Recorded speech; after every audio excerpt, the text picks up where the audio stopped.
Allô, voilà, bonjour à tous, comment vous allez? J'espère que vous allez bien. Donc là, moi je suis à Bonoumen, je suis venu voir les parents ici qui sont alarmés parce qu'on veut détruire leur quartier. Donc je suis venu les dire bonjour et puis m'enquérir également de la situation. Donc comme vous le voyez, voilà, nous sommes à Bonoumen. C'est de là qu'il s'agit, voilà.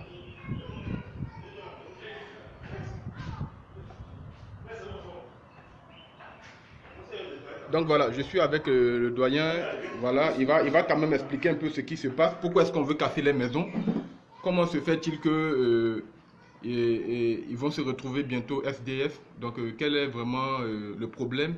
Donc ensemble ici, on va suivre l'explication du secrétaire général qui va nous donner plus de détails. Donc bonjour à tout le monde, bonjour. Bonjour. Oui, bonjour tout le monde. Bon, oui. Ce que je veux dire, c'est que depuis 1992, il y a un lotissement qui a eu lieu à Bonoumen. Oui. Et le plan de lotissement a été fait par les grands travaux. Oui. Et avant, dans ces années-là, on appelait tous les lotissements au niveau de Cocody, c'était des lotissements administratifs. Et il y a eu le plan de lotissement sur lequel il était prévu un projet de canal qui n'a jamais été construit. Qui n'a jamais été construit. Donc ça c'est le plan qui est là. C'est le plan qui est là. Le plan de 92. Et c'est là qu'il y a la dite de Bonoumen. Et ce plan-là n'a jamais été construit en 92. Où est le canal? Où est le canal? Le canal qui était prévu. Le canal qui était prévu, c'est ça, le projet du canal. C'est ça. Et les lots sont de part et d'autre du canal. Oui. Et donc, il n'y a aucun réseau de drainage pour dire qu'il y a des domiciles qui sont sur l'emprise. Il n'y a aucun réseau de drainage, il y a le vide, il y a encore la place pour faire le canal. Et donc, il n'y a pas de raison de casser. Ils ont déjà commencé à casser des maisons au niveau de Bonoumen, mais ce n'est pas la raison. C'est le réseau qu'il faut faire. Le seul problème d'inondation à Bonoumen, c'est les buses qui sont trop petites, sous-dimensionnées, et sous la digue de Bonoumen. C'est les buses qui sont là. C'est ces buses-là. Oui, ces buses-là. L'eau vient avec des détritus, de la boue, truc qui vient boucher ces petites buses là, sous-dimensionnées, et qui vient envahir toute une population. C'est les bus qui sont là? Ouais, les bus sont là-bas. Voilà, donc c'est les bus qui sont là-bas où il y a le pont, vous voyez, comme nous sommes un peu loin.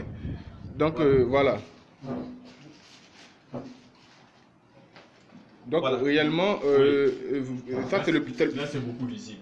Voilà. Donc il n'y a aucun réseau de drainage pour dire que les gens sont sur la prise. En plus de ça, tous les gens ont les documents administratifs. Oui. Ils ont les titres fonciers. Et donc rien n'est sur l'emprise. Le seul problème, ils n'ont pas fait ils n'ont pas conçu le canal et ils n'ont pas ouvert les bus pour que l'eau continue. Et donc la seule raison de l'inondation à Bonoumen, c'est les bus qui sont trop petites et l'eau qui vient, la boue et la détritus vient boucher ces bus-là. Et l'eau revient pour envahir les populations. Donc en aucun cas vous êtes installé de manière anarchique? Non, nous ne sommes pas installés de manière anarchique. Bonoumen est un lotissement administratif. Et les gens ont les titres fonciers. C'est le plan de 92. C'est le plan de 92. Ce plan existe, ça c'est le plan originel qui existe depuis 92. Donc, normalement, et il n'y a même pas de problème. La place. C'est le bassin qui était prévu qui est là. L'espace prévu pour le canal existe toujours. Il n'y a pas d'autre chose. Rien n'est construit sur les emprises d'eau. Sur les réseaux de drainage. Aucun domicile n'est construit sur les réseaux de drainage. Tous les domiciles sont disposés et il y a le vide qui est là pour faire le canal. Et le canal n'est pas encore construit jusqu'à présent, malgré les appels d'offres qui ont eu lieu. Et en 2016, il y a eu déjà des travaux qui étaient financés par... En 2014, il y a eu un appel d'offres. Oui, vous pouvez nous présenter l'appel d'offres? Laissez-moi chercher cet appel d'offres. Ouais, donc, chers amis, bonjour. Nous sommes en direct de Bonoumen. Des familles, des milliers de familles sont menacées sous prétexte qu'elles ont construit de manière anarchique sur le bassin. Or, ce n'est pas vrai. Aucune maison n'est construite sur le bassin, comme vous le voyez. Voici normalement le bassin qui est là. Voici l'appel d'offres qui a eu lieu. Voilà, donc... voici l'appel d'offres qui a été financé par la Banque mondiale. Oui. Où on a dit, vous lisez bien, travaux de construction d'ouvrages de drainage entre les quartiers de Bonoumen et d'Anono. Donc, Bonoumen, c'est tout ici. C'est la plus grande densité de population de Bonoumen, c'est là où nous sommes, où il n'y a pas de réseau de drainage. Ils n'ont pas fait le réseau de drainage, ils n'ont fait que une partie en aval de cette digue-là, là où il y a les buses. De l'autre côté, ils ont fait le réseau de drainage qu'ils ont livré en 2016, un réseau neuf. Nous ne comprenons pas comment un réseau qui a été délivré tout récemment n'est pas censé contenir le débit d'eau en aval. Donc le débit d'eau qui vient en amont. C'est ça qui a cédé récemment là. C'est ça qui a cédé récemment. Cette digue-là a cédé parce que ces bus-là étaient tellement bouchés que l'eau est montée pour dépasser. On peut voir les bus, la dimension des bus. C'est des bus de 100, des petites bus de 100. Mais pourquoi est-ce que c'est petit? Pourquoi est-ce que les bus ont fait, les dimensions ne sont pas assez grandes pour vraiment recevoir l'eau, pour laisser drainer? Ben, c'est les gens qui ont placé ces bus-là, on ne sait pourquoi. Oui. Mais ce que je veux dire, avant, quand il n'y avait pas de lotissement, c'était des palmiers. Donc l'eau ne venait pas avec une certaine force. Et c'est l'administration qui est venue placer ces bus-là, mais ils n'ont pas actualisé par rapport au plan de 92, où ils devaient ouvrir carrément. Vous allez voir que là, en amont de la digue, il y a le réseau des canals, et après, il y a un canal souterrain qui devait être fait, et qui devait aller jusqu'au boulevard Mitterrand. Okay, donc et c'est cette même voie-là qui va jusqu'à Chalfant-Dolly. Donc ils ont fait le canal après la digue, et ils n'ont pas respecté les normes actualisées de réseau de drainage pour que l'eau qui vient en amont puisse rentrer dans, être évacuée jusqu'au golfe. Voilà le problème de Bonhoumé. Quand l'eau vient avec toute la saleté, puisqu'il n'y a pas de réseau de drainage, ils n'ont pas construit le canal, l'eau vient ramasse toute la terre, toute la boue, tous les détritus, et ça vient boucher ces buses-là. Et dès que ces buses-là sont bouchées, l'eau revient envahir toute la population. Vous comprenez? Le débit d'eau qui monte jusqu'au niveau de la digue, et vient envahir toute la population, et c'est en ce moment-là que les gens sont sinistrés. Sinon, il n'y a pas de problème d'inondation. Bonhoumé n'est pas qu'on appelle ça, un bassin d'orage, pas du tout. Le lotissement, le nom du sommet de Bonhoumé, c'est Bonhoumé Est-Ouest. La zone où nous sommes en amont de la digue, c'est Bonhoumé Est-Ouest, il n'y a pas de bassin d'orage. Donc vous n'êtes pas installé de manière anarchique? On n'est pas installé de manière anarchique, nous avons nos titres fonciers. Donc tout ici. Et l'administration sait très bien que nous avons nos titres fonciers. Ils ont le plan de Bonhoumé. Qu'ils aillent se renseigner au niveau du cadastre, tout le plan existe, et même ce plan-là démontre qu'il y a de la place pour faire le canal. Il y a siphonnement de place, il y a même plus de place qu'au niveau de l'Indénière pour faire un canal. Voilà. Et on veut créer ici un bassin d'orage. En pleine ville. Voilà. Et les maisons qui sont aux alentours, on veut les casser pour laisser l'eau se reposer simplement. Mais, en zone urbaine, on ne peut pas retenir l'eau. En zone urbaine, on doit laisser passer l'eau. Donc il s'agit de combien de maisons qui sont menacées? Près de 200 maisons, d'après leur plan machiavélique. Et on peut voir le plan de l'ONAT.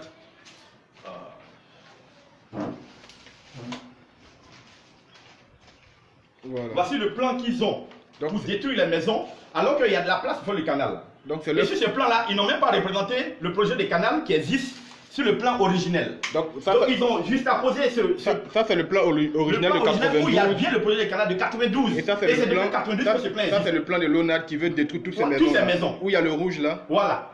Et vous voyez bien que dans le vide, il y a bien les dispositions du passage de l'eau, du canal. Oui. Et nous ne comprenons pas comment ça se fait qu'ils veulent casser toutes ces maisons pour pouvoir alors que ces maisons qui sont loties, régulièrement loties. Et déjà, il y a une bande qui a été détruite, des maisons qui ont été détruites parmi ces maisons, celles-là. Ils ont leur titre foncier aussi. Voilà, qui ont leur titre foncier, tout et tout. Ils ont détruit ces maisons, mais nous ne comprenons pas pourquoi ils ont détruit ces maisons. Regardez la disposition de cette bande-là qui a été détruite, alors que le canal, il y a le vide qui est là. Nous ne comprenons pas pour quelle raison ils ont cassé ces maisons-là. Il ne s'agit pas de casser, il s'agit de construire les réseaux de drainage pour que les gens vivent bien. Donc nous lançons un appel au chef de l'État. Parce que nous sommes convaincus que les informations ne sont pas bien remontées. Donc nous lançons un appel pour qu'il voit le problème de Bonhoumé et que le canal soit construit et que les gens vivent bien. Parce que même si on fait un bassin éclaté ici, ça va créer des problèmes de santé, parce que c'est de l'eau usée. Ça va créer des problèmes d'environnement, de pollution. C'est de l'eau usée. Qu'on laisse passer l'eau, en réalité. Bonhoumé n'a pas de problème. Bonhoumé n'est pas. Les riverains de Bonhoumé ne sont sur aucune emprise. Ils n'ont même pas construit un relais de nerfs pour parler d'emprise. Et l'État nous a régulièrement loti, nous sommes bien placés, et il n'y a aucune voie, aucune maison qui est sur une emprise. Il n'y a pas d'emprise. Donc, ce qui est écrit, cette mise en demeure que vous avez reçue, cette mise en demeure ne concerne pas Bonoumé. de la part de qui vous avez reçu? De la part de Nous qui? dénonçons. Vous avez reçu de la part de qui la mise en demeure? Ben, c'est le ministère de la Salubrité. Anne Désiré Oloto, la Mais il est bien écrit, c'est pas nous qui avons imaginé quelque chose. Madame la ministre Anne Ça Désiré aide, Oloto. ça nous lancer un appel à Madame la ministre. Si c'est pas vous qui avez fait, de dénoncer publiquement celui qui a fait et qui s'explique sur ce qui a été fait. Parce que des familles sont traumatisées aujourd'hui. Des gens, des pères de famille qui ne savent plus où mettre la tête. Le traumatisme, le préjudice que nous vivons moralement, c'est très important. Nous sommes dans un pays de droit, qu'on tienne compte des droits de l'homme. C'est très important. On ne veut pas menacer des gens qui sont dans leurs droits. La Côte d'Ivoire est un état de droit. Il faut qu'on respecte ça. Il faut que le président de la République veille à ça. Sinon, les gens vont faire n'importe quoi dans son dos et c'est son nom qui sera gâté. Il n'y a pas de souci. Voilà. Donc, en gros, le souci vient au niveau de qui exactement? L'ONAD, vous pensez? C'est l'ONAD qui est responsable de tous ces dégâts. C'est l'ONAD qui est derrière.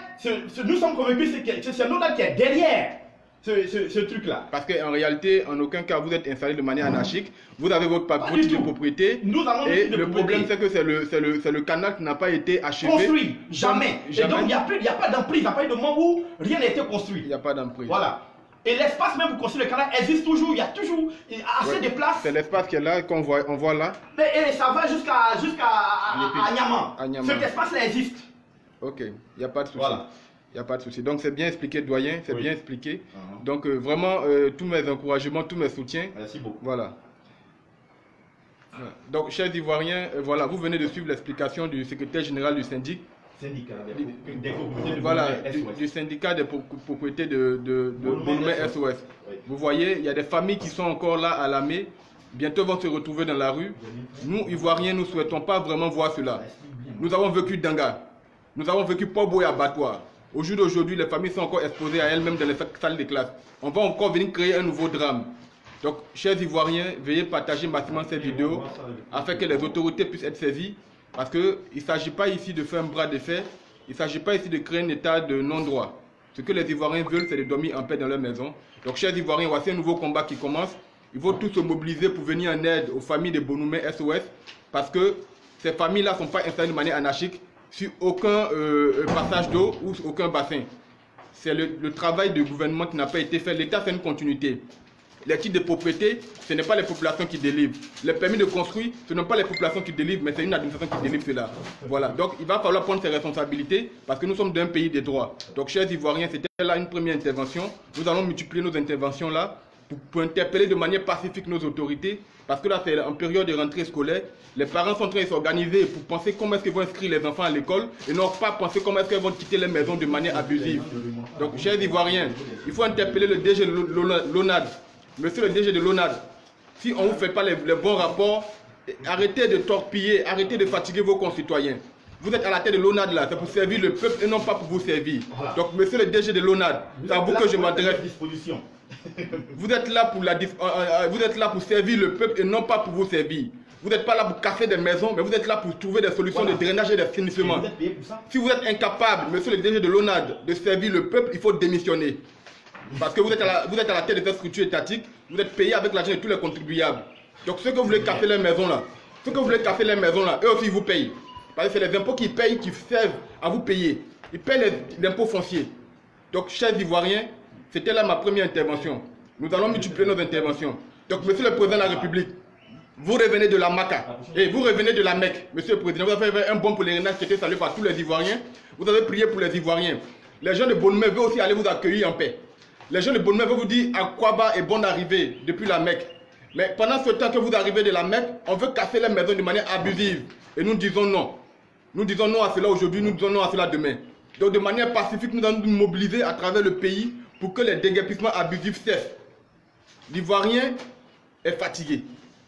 On fait la politique pour assainir les cadres de vie des citoyens et non, on ne fait pas la politique pour détruire des maisons, pour transformer des nouveaux SDF, pour former des nouveaux microbes. Donc c'était là ma première intervention, je ne vais pas être long. Chers Ivoiriens, restez abonnés à la page, restez connectés, partagez maximum cette vidéo parce que le DG de l'ONAD, il veut créer de nouveaux SDF en Côte d'Ivoire. On a assez subi, on a assez souffert. Il faut que nous disions tous stop au déguerpissement abusif et anarchique. Si on veut déguerpir, il faut reloger, il faut dédommager. Parce que les familles là ont les papiers. Les familles là payent les impôts. Vous voyez? Ils ont cassé déjà 3-4 maisons dans le même quartier. Pendant que les propriétaires, il y a l'un des propriétaires qui était à Boaké en ce moment en vacances. Ils ont cassé sa maison derrière lui. Aujourd'hui, lui et sa famille se retrouvent quelque part dans la nature. Il n'est pas dédommagé. Voilà. Pourtant, il a les titres fonciers de son terrain, il payait des impôts.